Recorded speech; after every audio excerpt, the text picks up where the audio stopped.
What's up, everybody? Chad here for yet another Taco Tuesday. So today I am going to be talking about the infotainment system. For several months now, you all have been asking for kind of a tutorial and not a very in-depth look, just kind of some basic things that are included in the app suite in these 2016 and 2017 Tacomas. Toyota does use this system in some of their other products, and I believe Subaru even uses a similar one in several of their products as well. I'm not going to go too in depth because I don't even know everything about the infotainment system. I haven't been through every single feature, and just there are some that I frankly don't use too much. But there are some interesting things like you can look at your fuel economy and how it's looked over the range of several months, and just some other apps that I'll kind of show you all and get into. So let's take a look at it. So when you first start up your truck, you are greeted with this screen.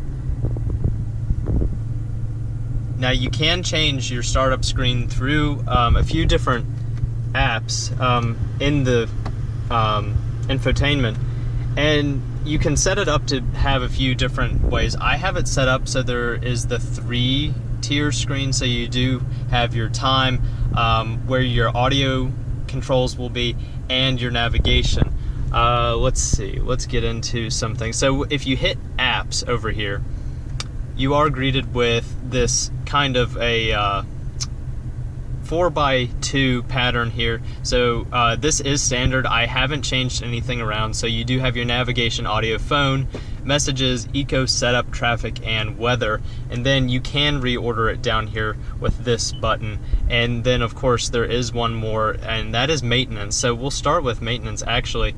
You do have these pictures here that they show for different maintenance items. So you do have things where you can go and show the service, and you can put in, you know, when you expect that scheduled maintenance to be, such as up here in the corner, you know, for my Toyota dealership, they'll say, you know, the date that it's going to be serviced and the mileage that they expect you to be at that point.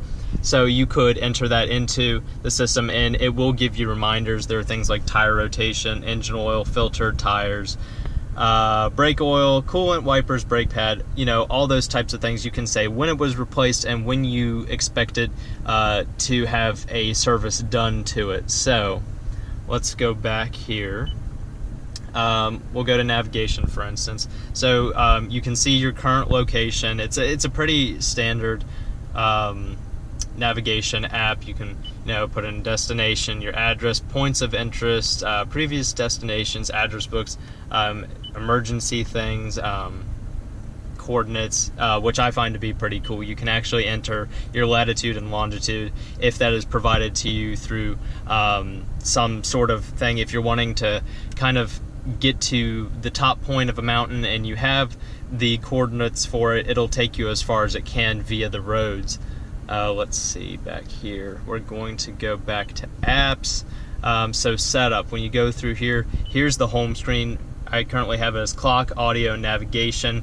There's 3 panel, and then there's 2 panel, so you can have like weather and navigation or some other things, but for now I'm going to keep it at the 3 panel.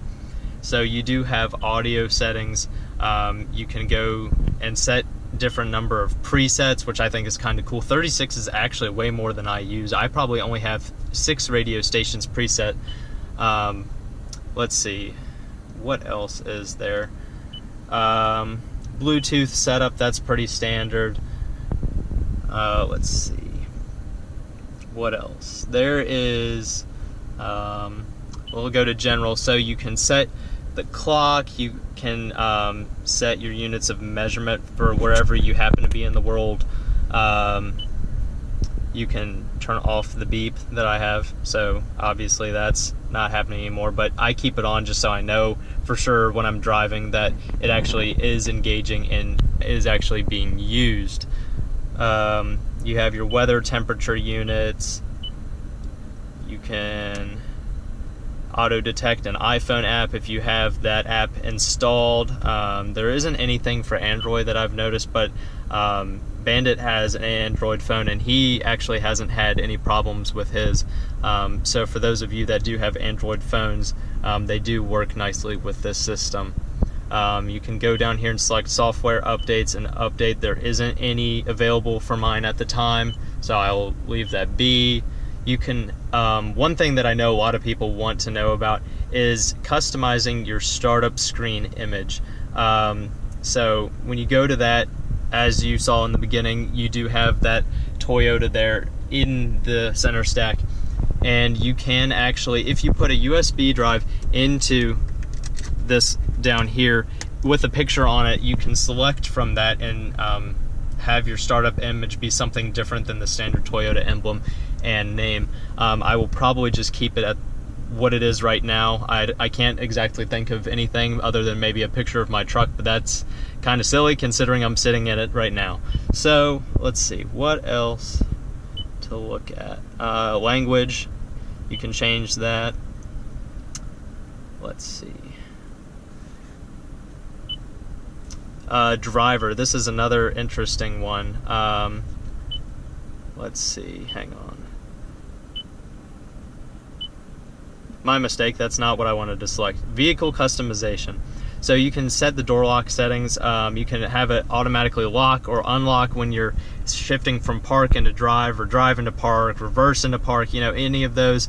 You can select the doors to unlock. So when you hit the unlock button, I have it just set for when you click it one time, it's just the driver's door. But you can set it so it unlocks all the doors with just one unlock or one press of the unlock button. If you unlock your vehicle but you don't get into it within 60 seconds, that's how I have it set up right now. You can have it set for 30 seconds or 120 seconds or just completely off. So if you do unlock the vehicle, it stays unlocked until you manually lock it again. So let's see, what else is in this little app suite? You have lock and unlock feedback tone, which is, I believe, the external sound when it locks. I guess you can make that louder. I don't have that set to be changed at all. This is actually how it is standard. Let's see. That's pretty much it for this section of the infotainment. Let's go to the light settings. So I do have it set, the interior lights will shut off after 7.5 seconds, and that's if you're approaching the vehicle with the key in your pocket. If you do have the the push to start, and the headlights, if you keep those on, I have it set where it will shut off in 30 seconds. And your daytime running lights, I do have checked off when you do have that selected on your light stalk. Let's go back here. What else would be interesting? Your voice settings, which can be used, I use mostly for navigation. If I needed to take me home or need it to take me to a previous destination or call my mother, my brother, various people, you can ask it to do those, and it does work most of the time. Sometimes I do have to repeat it, kind of like if you have an iPhone and you ask Siri various questions, sometimes she'll say, could you repeat that, or I didn't quite get that, things like that, and this system will do a very, very similar thing. I have the voice volume turned down. It was a little loud for my liking. You can train your voice recognition to recognize your voice. I haven't actually done that. I should probably do that so it understands me a little bit better. You do have auto navigation guidance, voice recognition prompts, and those prompts are for when you are on the highway and using your navigation to get from one place to another. The voice will come on and say that you need to turn in whatever amount of time. So pretty standard navigation stuff. So that's pretty much it for what I'm going to show you with the entertainment. If you guys need me to explain anything a little better, please leave it in the comments below, and I definitely will get to that. So now we're going to move on to some news. One thing that I did forget to mention, and it's can be pretty important for some people, they have a special place for this. When you go into general and go down, there is something that does say color theme. Whoops. Color theme, and when you click on it, I have it set for clear blue. You do have the options of clear turquoise, deep orange, or radiant orange. And what this changes is when you come over here to the TFT display in the middle, you can, let's get something different here. When you go down, you can see that the little line over to the side is blue. Your little symbols up at the top, they are blue. Basically, that's all it really changes. Well, actually, here, set it to deep orange. Actually, yeah, we'll do deep orange. It does change those symbols up there at the top. For a moment there, I thought it would change the little mountainous background that you may be able to see up at the top, but that actually stays blue all the time.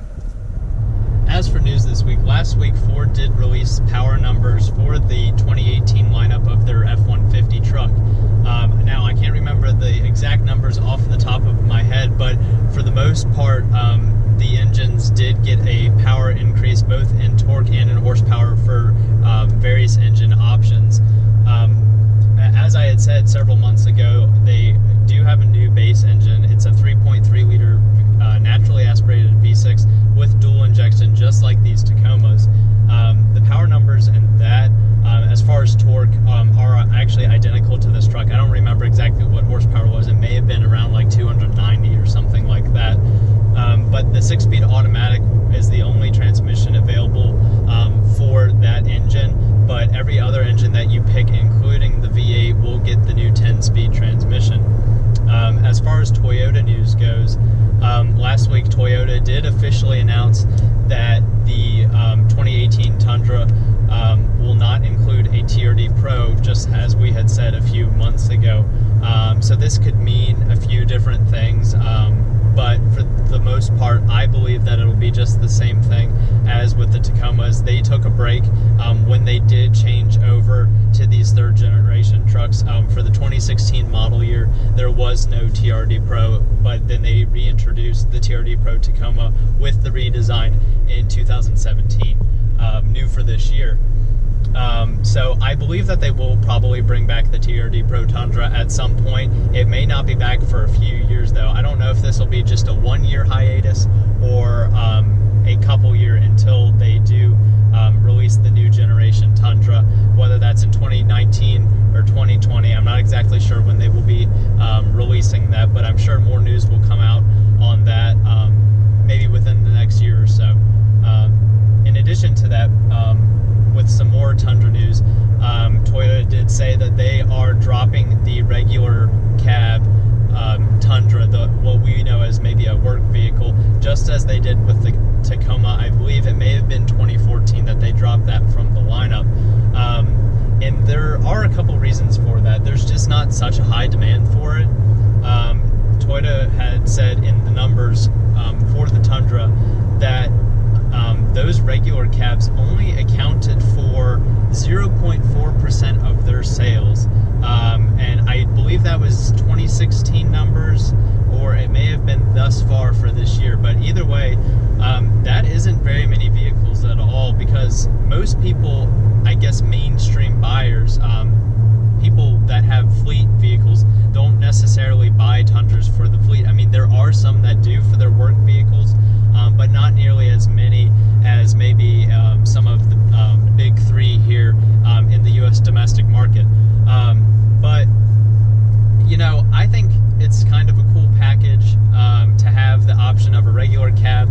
And at one point they did offer it in a shorter bed, in the shortest configuration. I believe it was a 5.5 foot bed that they offered that with, which I thought was kind of cool.